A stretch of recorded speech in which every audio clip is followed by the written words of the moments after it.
Hello everyone, I hope you're doing awesome today. So I wanted to start this video in a parking garage because I did this a while back with the Mini when I thought it was loud. As it turns out, it really wasn't loud. But with the Corvette, this should be much better. Now also, keep in mind, this is with the windows up because my temperature gauge tells me it's 57 degrees outside, which is a little cold, especially for Southwest Florida, so I'm not really used to that. However, I think it will still sound pretty good. And this is also kind of a cold start. Easy there, Camry. That's fine, just go in front of me. Anyways. Woohoo! I gotta say, parking garages are just the greatest. Parking garages and tunnels, just fantastic. However, let's get to today's topic. Camry seems to be hauling. Let's get to today's topic, and that is going to be a Corvette buyer's guide. Now, as some of you may know, this is my third Corvette that I've owned now, and that means I've spent quite a lot of time looking around for some. So I thought I'd give you, the tips and things that I learned when I was looking into it, in case maybe you're a potential buyer, maybe just interested in the cars. Now, this particular video is going to focus on the C6s. I've only owned C6s. I may do one on a C5 as well because I've looked a little bit into those. However, this one we're going to strictly do C6, so that's 2005 up to 2013. So without further ado, let's get started. Now, I think the best way to do this is I'm just going to mention every single year and talk about the changes that happened in between every year and maybe new models that came out and such. The fun part is almost over. Anyways, so let's start with 2005, the first year of the C6. Now, 2005 was a big year for the Corvette. Obviously, new generation's always a big deal. Some special things that came out. First time we have fixed headlights since 1967, I believe. So that was a big deal. Also, a new motor. So now we're going to be dealing with the LS2. LS2 is a great motor, 6-liter V8, 400 horsepower, 400 pound-foot of torque. What made this really exciting, I think, at least for me, was that's just about as much power as the C5 Z06 made. That made 405, so just 5 horsepower short. When you consider, let's say the C8, the next Corvette that's coming out, that means that car would have to have almost 650 horsepower, which, let's be honest, is probably unlikely. So it is a big deal, and I think if you're in the market for a C5, Z06, I would definitely consider looking into a C6 because they're a lot nicer inside.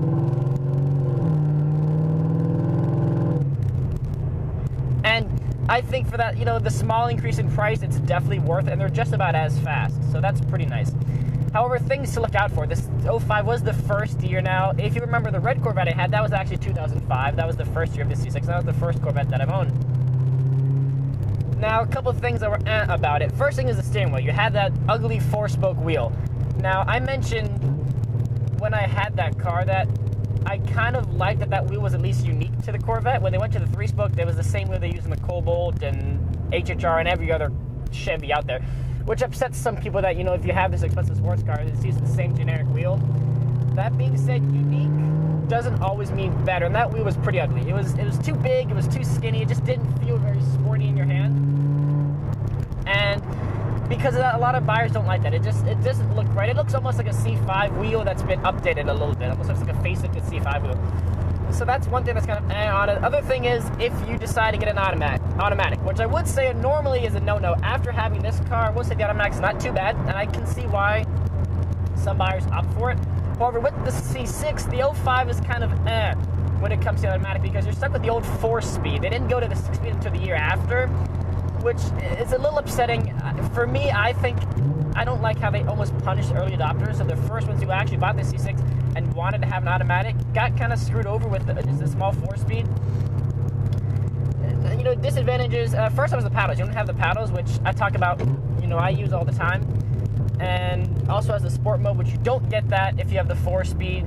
Also your gear ratios are going to be set up differently because of that. So the acceleration will be a little slower. Top gear revs will also be a little bit higher. Your final drive will be different. So it's not the worst in the world, and if you're going to get a manual, it really doesn't matter. But keep that in mind, if you're going to be getting an automatic, you're going to have the old 4-speed. Now, year after 2006, this is the big year, because this introduces the all-new Z06. The all-new Z06 awesome car. C6 Z06s are still talked about all the time because they're so fantastic. LS7, 7-liter, 427 cubic inches of displacement, 505 horsepower. So big power. I mean, about 100 horsepower more than the base car has, which is already 400. So that's a 25% increase. So that's huge. Very powerful. Carbon fiber bodywork as well. You also have much bigger brakes, and a big point is that aluminum frame that keeps the car much lighter. Now, this Z06 is the lightest of all the Corvettes. There are some disadvantages, however. One is that roof here. You lose that removable roof with the Z06. It's a fixed magnesium one, which I kind of see as a disadvantage. I like that I can remove the roof, especially since the weather has been pretty good today. It's kind of cold, but the weather has been good recently, so being able to take that roof off is kind of a nice feature. You do lose that with the Z06. That's a bit of a disadvantage. Good plus, though, Z06 is in manual only, so when you're out there buying for one, you know, when you're out there buying one, you don't have to worry about if the car's auto or manual. They're all going to be manual because the Z06 is only made that way. You also got a new updated wheel, the 3-spoke wheel. As I mentioned, it is a generic Chevy wheel. It's nothing unique to the Corvette, which upsets some people. However, it's so much better than that ugly 4-spoke wheel. So I still would say that's an advantage. Now, we also have the Corvette convertible. I didn't talk about that just because I don't really like Corvette convertibles. Since you take the roof off, I think it kind of limits the whole point of having the convertible. This gives you enough of that, but you still get that cool look, and you keep the big hatch. So I think the coupe makes so much more sense. However, if you want a convertible, that was also available as well. Other than that, not many changes for 2006. Z06, of course, is the biggest one. Everyone talks about that all the time. Year after 2007, nothing really changed. They did a small update to the transmission, so the shifts were, drastically reduced for the automatics. So they would shift a lot quicker. I've still noticed, even on this one, this is a 2010, that there's a bit of a delay, not in the shift himself, but as far as pressing the button and then the shift actually taking place. So the shifts themselves are very quick. But when you click next, there's a bit of a delay until the gear actually says, oh, you want to shift. And other reviews have talked about that before. It's just a little annoying. But in 2007, they did improve that a little bit.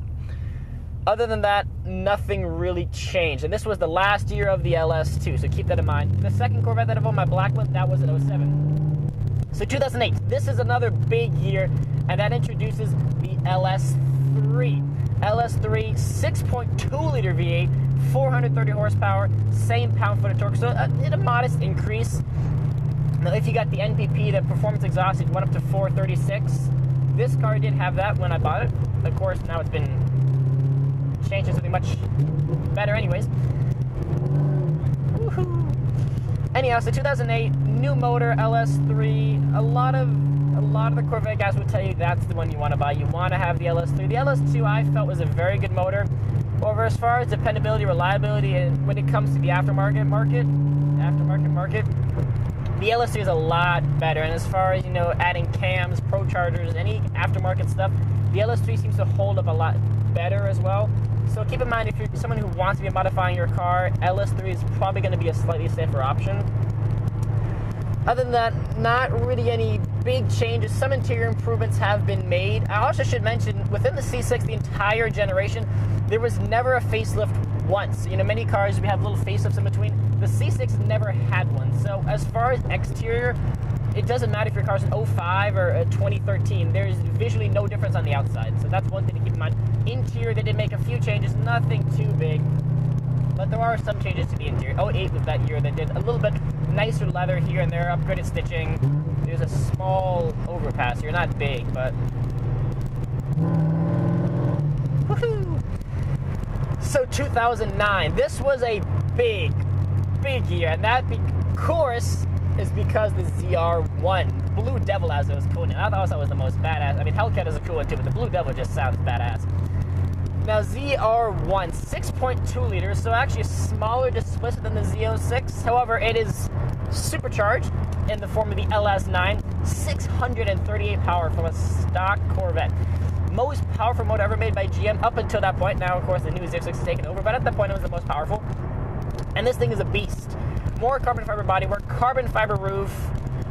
However, it's still heavier than the Z06, but it does share the same aluminum frame, so that's nice. Also manual only, of course. The ZR1 is a fantastic car. And value-wise, I've seen some drop even to the 50s, which is just mind-boggling. You can get so much value for that kind of money.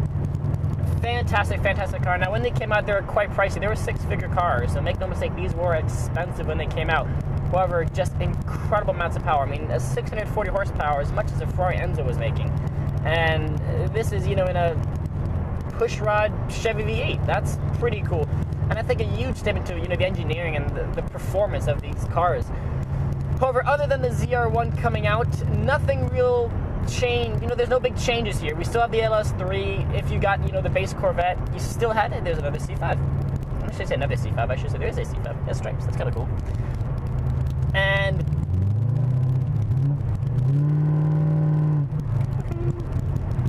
still the LS3 and the C6 and the base car, LS7 and the Z06, and now the LS9 and the ZR1. If you're in the market for a ZR1, this was the first year of it, so keep an eye out for those. Really fantastic cars. The reliability hasn't really gone down in any of them. The motors themselves are all just rock solid, which that's one thing people love so much about the Corvettes. Now, next year, 2010, this was another kind of big year, and that is the introduction of this car, the Corvette Grand Sport. Now, the Corvette Grand Sport, what is it? It's basically, it's a mixture of a Z06 with a base car. Now, you get the Z06 body, almost. So you have that wide front, the big mouth. You have the big fender flares in the front and rear, but the side fender is a little bit different from a Z06. You have these double gills, which I actually think looks cooler, so I really like it. So the Grand Sport has this cooler body, but still has the LS3 motor, so it's still the base motor inside the car. Some people have criticized the Grand Sport of just being an appearance package. It's a little bit more than that, though. If you have the manual car, you get dress-up oiling, which is very nice. You also get launch control in the manual cars, starting in 2010, which is pretty cool. You get the Z06 brakes with the bigger brakes, so this is kind of a track one for the people who may not necessarily want all that power. It just might be too much for them. This is a great car for those kind of people. And the Grand Sport was a huge seller. They made it in both coupe and convertible, so this was the first time you could get a wide-body convertible C6. You can get another one later on, but we'll talk about that soon. So the Grand Sport, really a great introduction to the Corvette lineup. I love them. Thing to look out for if you're buying a Grand Sport, and this is one thing I had to consider when I bought mine, is the fact that I think the Grand Sport gets crushed up with a Z06, and the reason I think that is because a lot of people, they might buy it for that wider body. That's one of the reasons I wanted it. I just love the look of that wide body. Thing to keep an eye out for is the fact that because the Grand Sports are 4 years newer, the Z06 came in 06 versus 2010 for the Grand Sports, you can, if you find a good deal, you can find Z06s for less than you can for a Grand Sport. Now, of course, it's going to have more miles, but it's also a Z06. It's going to be older, but it is a Z06, so you have more power, and you get that aluminum frame. So do keep in mind, when you're looking at some, you might find a better deal at a Z06. Even if you were looking for a Grand Sport initially, if you want to get maybe a little more power, a little more performance out of your car, that could be an option to go for. Now, if you do want to get a Z06, keep in mind, and this is a big thing to talk about, and if you're comparing the Grand Sport to the Z06, something you need to keep in mind is those exhaust valves. They talk about them quite a lot on the forums. It's a big issue. Now, you can, of course, basically prevent them from having upgrading the valves to begin with, but it is an expensive job. So keep in mind, if you're going to buy a Z06 and it hasn't had that job done to it yet, you're probably going to want to add that just as a precaution to keep your car intact and not have to buy a whole new motor, which the LS7s are quite pricey, so do keep that in mind. However, I think the Grand Sports are a great addition to the Corvette lineup. I love this one very much. And if you wanted to have a wide-body car, but for some reason you didn't want to have that third pedal, you could finally get an automatic with the wide body with the addition of the Grand Sport. Now, 2011, no big changes. I believe in 2011 was the year the Grand Sport was actually the best seller, so the Grand Sport actually outsold the regular coupe and convertible. Makes sense. It wasn't a big increase. It essentially replaced the Z51 package, which both my other Corvettes had.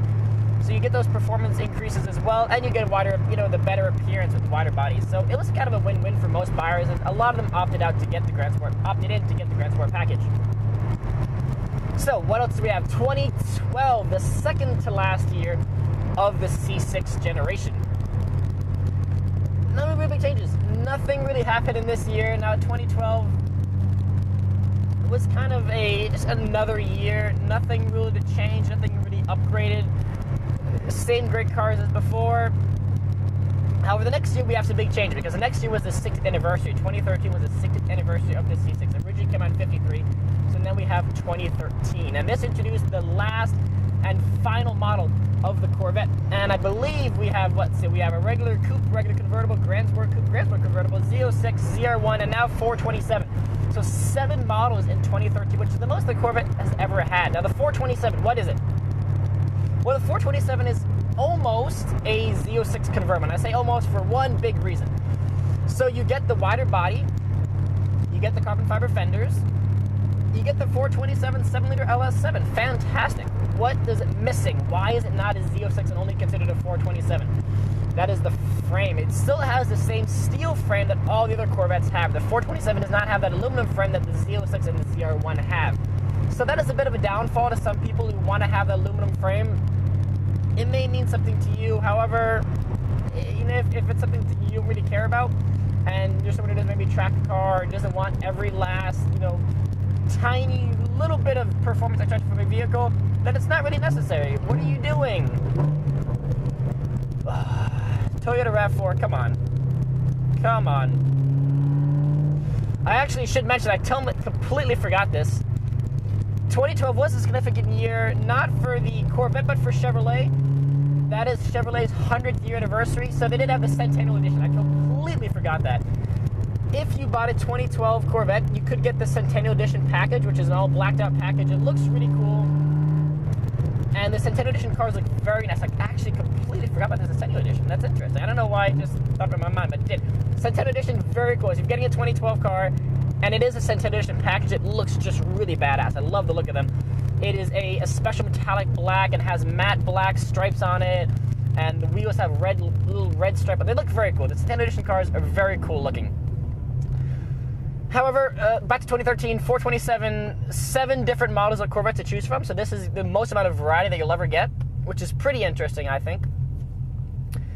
That being said, this is the end. 2013 was the final year of the C6. The year after we, of course, got the C7. And that means this video is just about done. So I think I've mentioned just about everything I want to. You know, model year changes. I'm sure there's some things I may have missed here and there because there's so much information and all in a short amount of time. Woohoo!